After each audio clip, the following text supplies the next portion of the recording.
The Pixel 9 Pro XL sets new records for having the brightest screen around and has the longest battery life in a Pixel, but the minor camera and processing performance leaves more to be desired, especially when it's $100 more. Something different happened last fall.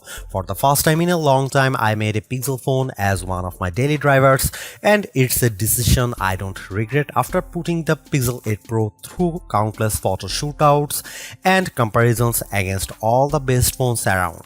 Now that its successor is finally here, I have high expectations for the Pixel 9 Pro XL.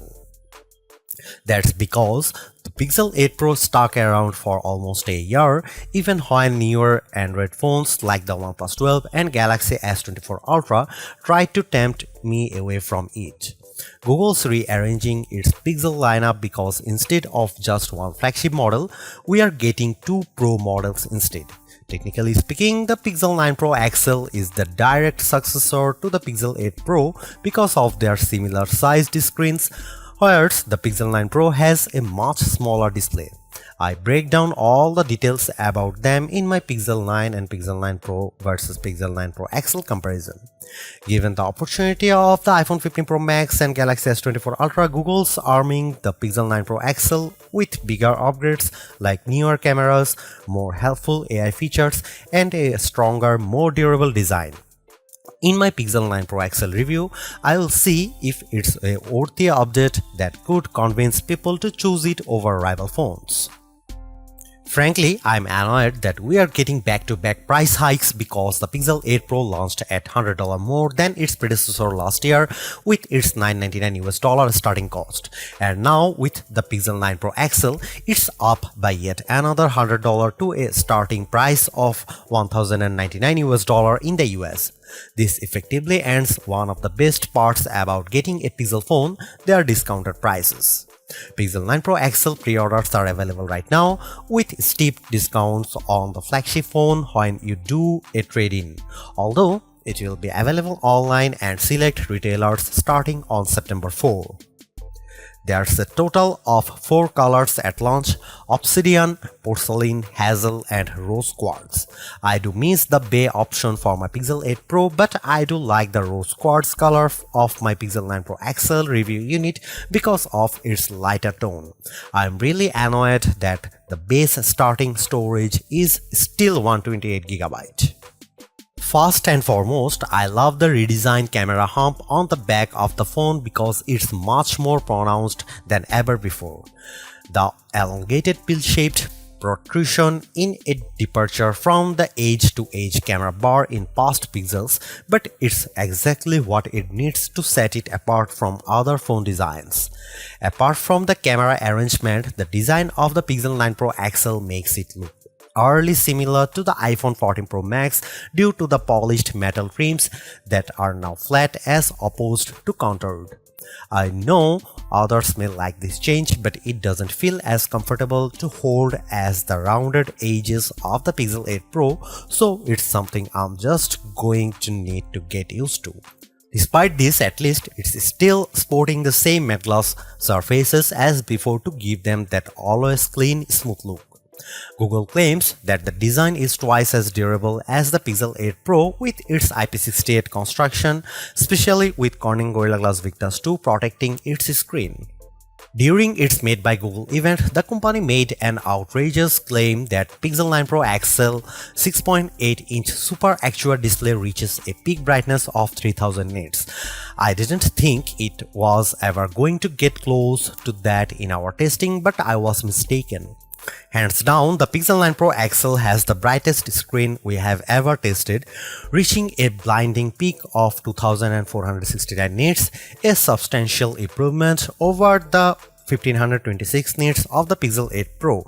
And you know what? It shows outside when I play the same 4K HDR clip, with the Pixel 9 Pro XL being noticeably brighter than the Pixel 8 Pro. But it doesn't end there either, because this OLED panel looks marvelous with its rich color tones and wide viewing angles that barely show any distortion when I look at it from an angle. This record-breaking mark is hard to believe, more so when rival phones like Galaxy S24 Ultra tops out at 1326 nits. I am starting to believe that phone makers are leaning on software more so than the hardware to propel their cameras, and the Pixel 9 Pro XL is proof of this. That's because its triple camera system consists of a 50 megapixel main camera, 48 megapixel ultra wide and 48 megapixel telephoto with 5x optical zoom. Technically speaking, the main and telephoto cameras are identical to Pixel 8 Pro, however, the ultra wide benefits from a wider f1.7 aperture, which makes it more suitable for low light. While the rear cameras are similar for the most part, it's the selfie camera that gets the biggest upgrade. A pixel crunching 42 megapixel autofocusing front camera with a wider 103-degree field of view. I won't spill the beans on how it performs just yet, but it's undoubtedly a big upgrade if you intend on using it a lot. Meanwhile, the camera interface is just as intuitive and robust as ever before. Since it's a Pro model, shutterbugs like myself appreciate the Pro controls that let me dial in a few of the camera settings manually. The only new changes include the Add Me feature, which leans on AR guidance to let the photographer be included in the shot along with how panoramic photos are taken. Here are some camera samples of Google Pixel 9 Pro XL.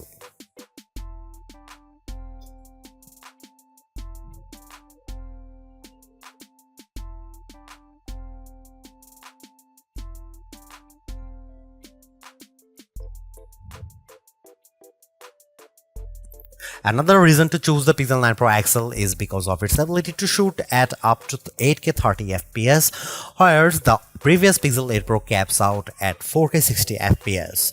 On one hand, I like the extra utility of 8K recording because it gives me more playing zoom to edit videos by cropping them or adding digital pans or zooms in my video editing software, but you will need a high performance machine to handle them.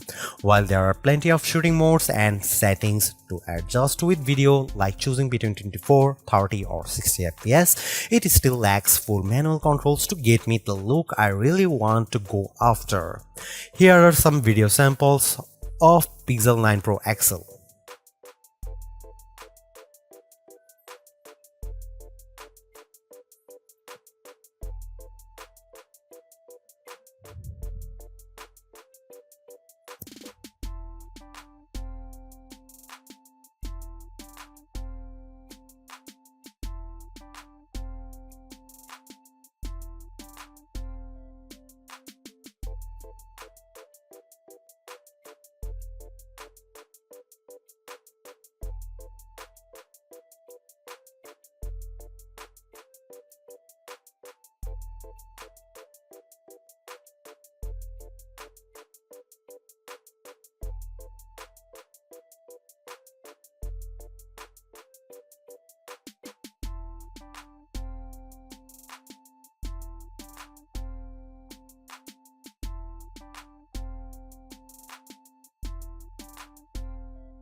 The biggest area of opportunity for the Pixel 9 Pro XL is without a doubt its processing performance, mainly because last year's Tensor G3 underperformed against rival chips like Apple's A17 Pro and Qualcomm's Snapdragon 8 Gen 3.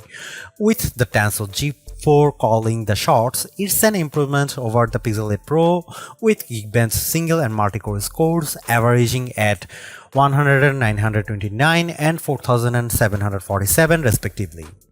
On paper, it beats Pixel 8 Pro's scores of 1699 and 3666, but it trails the performance benchmark results of the iPhone 15 Pro Max and Galaxy S24 Ultra.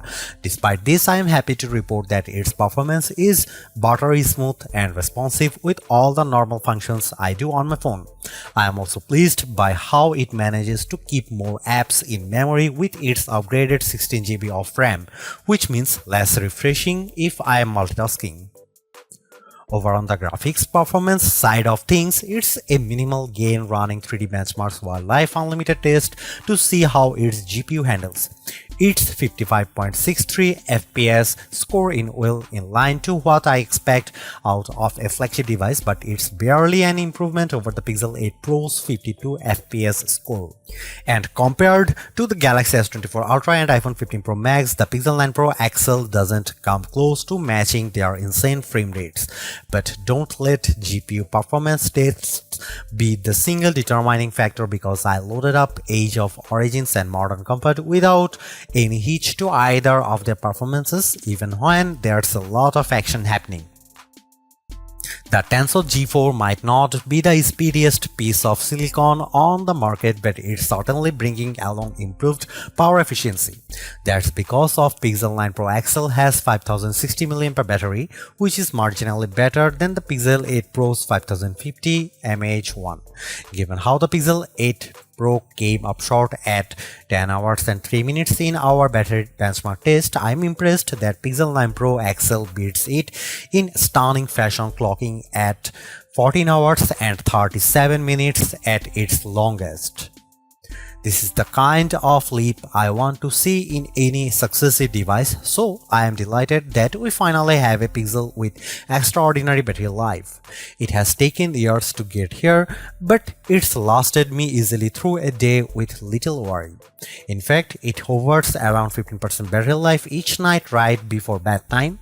Battery life is a key area people look at when buying a phone, so it's long overdue that a Pixel can finally keep up with the competition.